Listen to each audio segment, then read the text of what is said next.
नमस्कार, capital TV का खास शो राहुल का अग्निपथ देख रहे हैं आप। मैं हूं आपके साथ पूजा। राहुल गांधी इन दिनों बुरे फंसे हैं। पार्टी के अंदर और बाहर राहुल गांधी कई मुसीबतों का सामना कर रहे हैं। हरियाणा की हार ने राहुल गांधी की मुसीबत को बढ़ा दिया है। सहयोगी दल भी आंखें दिखा रहा है और अब महाराष्ट्र और झारखंड का चुनाव राहुल गांधी के लिए बड़ी चुनौती बन गया है। पार्टी के अंदर जबरदस्त घमासान मचा है। विद्रोह की खबरें सामने आ रही है। बताया जा रहा है कि कांग्रेस के कई बड़े नेता ऐसे हैं जो राहुल गांधी और पार्टी हाईकमान से काफी ज्यादा नाराज हैं। नाराज इतने हैं कि वो कभी भी पार्टी से किनारा भी कर सकते हैं। अलग अलग प्लेटफॉर्म और मंचों से भले राहुल गांधी भाषणबाजी करे, पर सच्चाई यही है कि राहुल गांधी मुसीबत में है। अब कर्नाटक को ही देख लीजिए, एक के बाद एक बड़े बड़े नेता भ्रष्टाचार में फंसते जा रहे हैं। कांग्रेस के बड़े नेता अदालत की जलालत से बचने के लिए जमीनें लौटा रहे हैं। मुडा स्कैम में फंसे कर्नाटक के सीएम सिद्धरामैया बैकफुट पर है, तो वहीं कांग्रेस अध्यक्ष मल्लिकार्जुन खड़गे के बेटे राहुल खड़गे पर सिद्धार्थ विहार ट्रस्ट को आवंटित एक जमीन में हेरफेर का आरोप लगा है। इस जमीन को वापस करने का फैसला भी खड़गे परिवार ने कर लिया। तो वहीं ये बवाल थमा ही नहीं था कि अब मल्लिकार्जुन खड़गे भी एक नए घेरे में आ गए हैं। आरोप है कि खड़गे ने खुद वक्फ की जमीन पर कब्जा करके रखा है। तो एक दो नहीं बल्कि कई मुसीबत में फंसे हैं राहुल गांधी। तो आज राहुल गांधी की बढ़ती मुसीबतों पर ही चर्चा करेंगे। मेरे साथ स्टूडियो में मौजूद हैं कैपिटल टीवी के एग्जीक्यूटिव एडिटर राजीव जी। सर, आपका बहुत बहुत स्वागत है। धन्यवाद। कैसे राहुल गांधी पार्टी के अंदर और बाहर दोनों जगह बुरी तरह से फंस गए हैं? देखिए, राहुल गांधी की स्थिति बहुत बुरी हो चुकी है।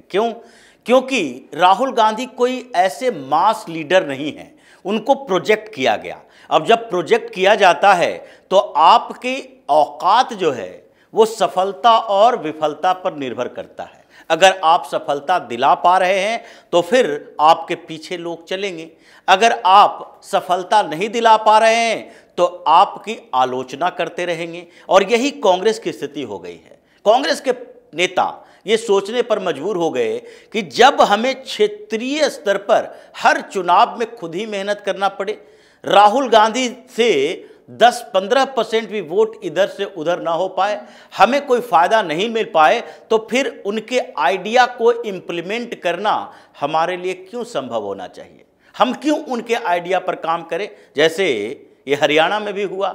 हरियाणा में राहुल गांधी ने अपना आइडिया थोप दिया कि हम वहाँ पर भी कास्ट सेंसस की बात करेंगे, वहाँ पर भी हम ओबीसी की बात करेंगे, वहाँ पर भी हम सरकार को घेरने के बदले अपने सोशल इंजीनियरिंग पर चर्चा करेंगे, वहाँ पर हम एक मुद्दा उठाएंगे पहलवानों का, वहाँ मुद्दा किसान आंदोलन का, वहाँ मुद्दा क्या उठाएंगे कि अग्निवीर से कैसे परेशानी हो रही है। और इनके हर मुद्दे के कार्ड भारतीय जनता पार्टी और उसकी सरकार के पास था।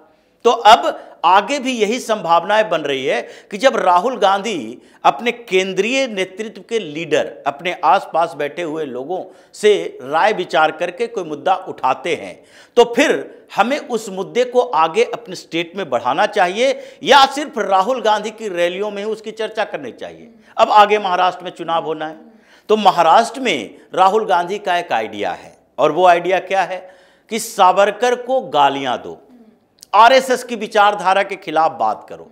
यानी कि ये हर बार जब महाराष्ट्र गए तो इन्होंने सावरकर का मुद्दा उठाया। भले ही कोर्ट में इनके खिलाफ मामला चल रहा है वीर सावरकर को लेकर, लेकिन इन्होंने हर बार महाराष्ट्र में सावरकर का मुद्दा उठाया कि सावरकर माफी मांगे, सावरकर अंग्रेजों के एजेंट थे, सावरकर का स्वतंत्रता आंदोलन में कोई भी भूमिका नहीं रही, सावरकर हिंदू आइडियोलॉग थे, मतलब वो विभाजनकारी थे। और उसके आधार पर इन्होंने आरएसएस की विचारधारा की बात की कि पूरे देश में दो विचारधाराएं चल रही है, एक संघ की विचारधारा है, एक कांग्रेस की विचारधारा है। अब संघ की विचारधारा मतलब स्पष्ट तौर पर हिंदुत्ववादी विचारधारा। तो जब आप हिंदुत्ववादी विचारधारा के विरोध में हो तो यानी कि एंटी हिंदू विचारधारा के साथ हो। अब एंटी हिंदू विचारधारा यानी कि मुसलमानों के साथ खड़े हो। अब ये पूरी विचारधारा की लड़ाई में ये आइडिया के साथ महाराष्ट्र के चुनाव में जाएंगे तो क्या बाला साहब थोराट यही मुद्दा लेकर अपने क्षेत्र में जाएं? नाना पटोले यही सोचे वहां तो मराठाओं की बात होगी। और वहां महाराष्ट्र में मराठा का मतलब वीर छत्रपति शिवाजी महाराज। और छत्रपति शिवाजी महाराज का मतलब वो मुगलों से लड़ने वाला एक वीर जिन्होंने भगवा फहराने की बात की, उन्होंने भगवा लहराया। उनका स्वराज ही भगवा के आधार पर था। स्वराज का मतलब ही था कि भगवा स्वराज होना चाहिए, हिंदुओं का वर्चस्व होना चाहिए हिंदुस्तान के ऊपर। ये बाहर के आए हुए लोग यहां पर शासन नहीं कर सकते, सत्ता में नहीं रह सकते, उसको उखाड़ना है। तो अब कौन सी विचारधारा के साथ चलोगे? राहुल गांधी की विचारधारा, या फिर महाराष्ट्र में अपने लोकल फैक्टर को जगाओ और ये केंद्रीय स्तर पर जो विचारधारा पनपी है, जो आइडिया राहुल गांधी लेकर आए हैं, उसका विरोध करो।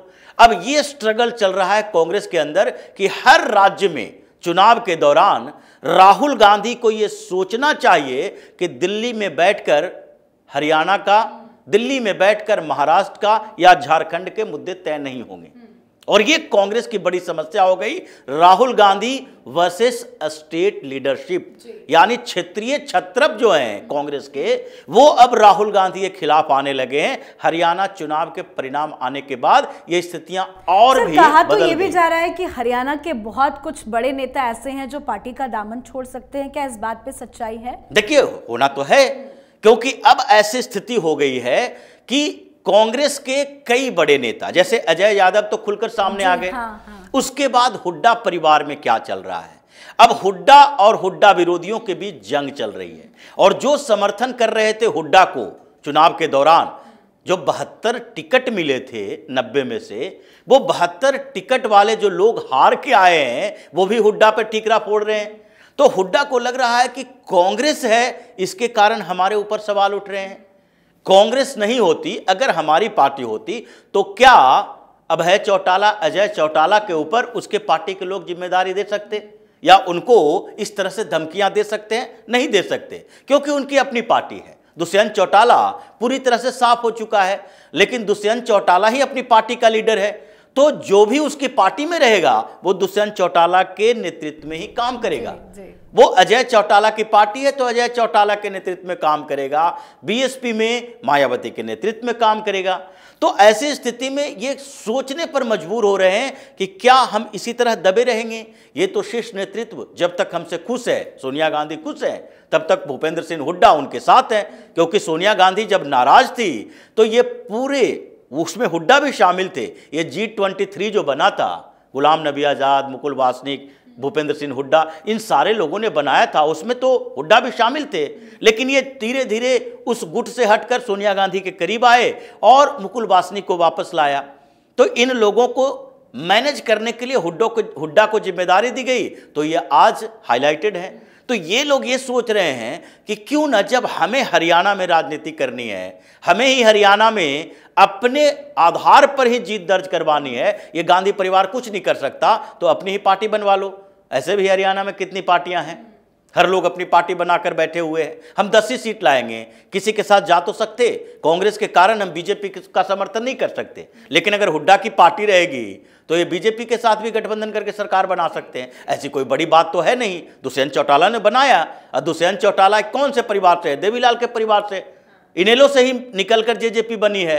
तो ये परिवार अपने अपने जो क्षेत्रीय राजनीतिक पार्टी बनाकर चैलेंज करने वाली है, वो भी इस बात के लिए विचार कर रहे हैं। दूसरी जगह शैलजा, जिनको ऑफर मिला था, आज उनके क्षेत्र में लोग, कई ऐसी रिपोर्ट आई है कि कह रहे हैं कि इनको तो चाहिए था भारतीय जनता पार्टी ज्वाइन कर लें, वहां मंत्री बन जाएंगी तो हमारा काम ज्यादा अच्छा होगा। हरियाणा में हम जो ये हुड्डा के खिलाफ शैलजा का समर्थन कर रहे थे, वो ना अब इधर के रहे ना उधर के रहे, तो शैलजा भी कंफ्यूज है। उस तरह के कई और लोकल लीडर हैं जो इस बात के लिए कंफ्यूज हैं कि आगे हमें क्या करना चाहिए। हरियाणा में ही नहीं, अलग अलग राज्यों में कांग्रेस की यह स्थिति चल रही है, और जहां सरकार है वहां और ज्यादा परेशानी चल रही है। जी, लेकिन बात सिर्फ कर्नाटक की करें तो वहां कैसे मुसीबत बड़ी हो गई है? देखिए, कर्नाटक में इन लोगों के ऊपर आफत आ रही है, और परेशानी क्या है? परेशानी है परसेप्शन की। अब ये लोग जिस तरीके से जमीन लौटा रहे हैं, अगर जमीन लौटानी थी तो आपने लिया क्यों?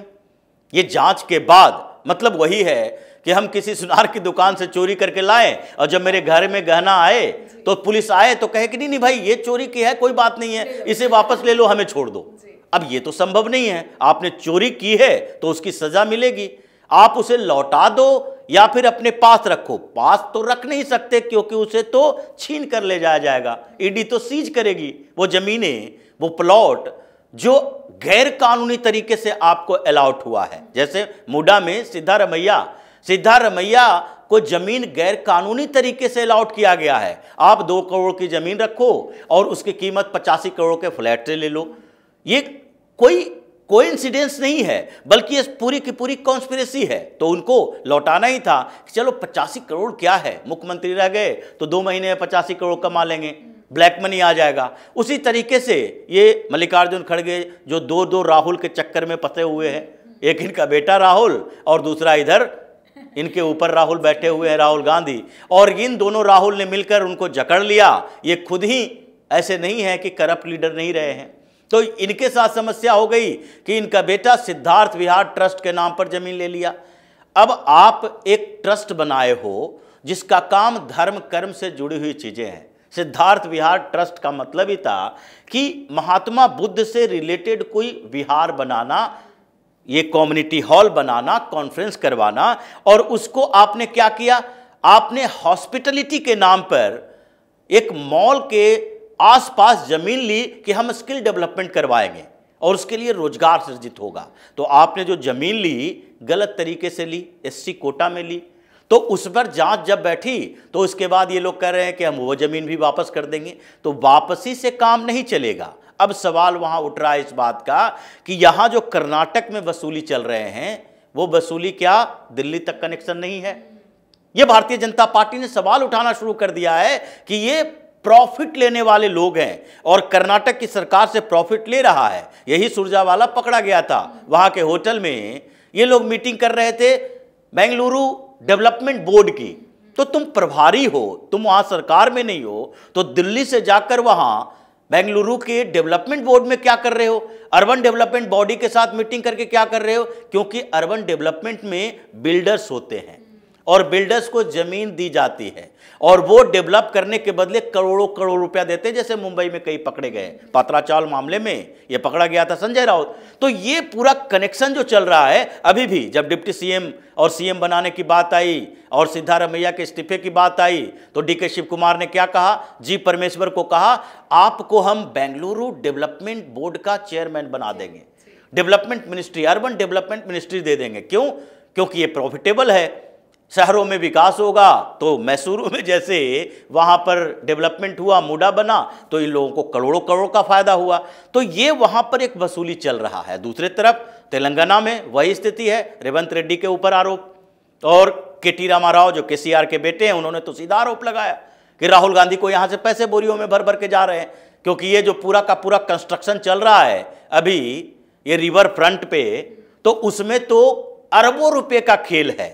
1000 से ज्यादा फ्लैट्स बनाए जाने हैं, 1500 घरों को तोड़ा जा रहा है और इसमें अरबों रुपए की डील चल रही है। तो ये बिल्डर पैसा दे रहा है और उस पैसे का इस्तेमाल कांग्रेस कर रही है, ये दिल्ली तक पहुंच रहा है। और सवाल सर यही खड़े हो रहे हैं, कितने बड़े लेवल पे अगर हेरफेर हो रहा है, भ्रष्टाचार हो रहा है करोड़ों का, तो क्या इसकी खबर, इसकी भनक राहुल गांधी को नहीं है क्या? ये राहुल गांधी ही करवा रहे हैं तो भनक कैसे नहीं रहेगी?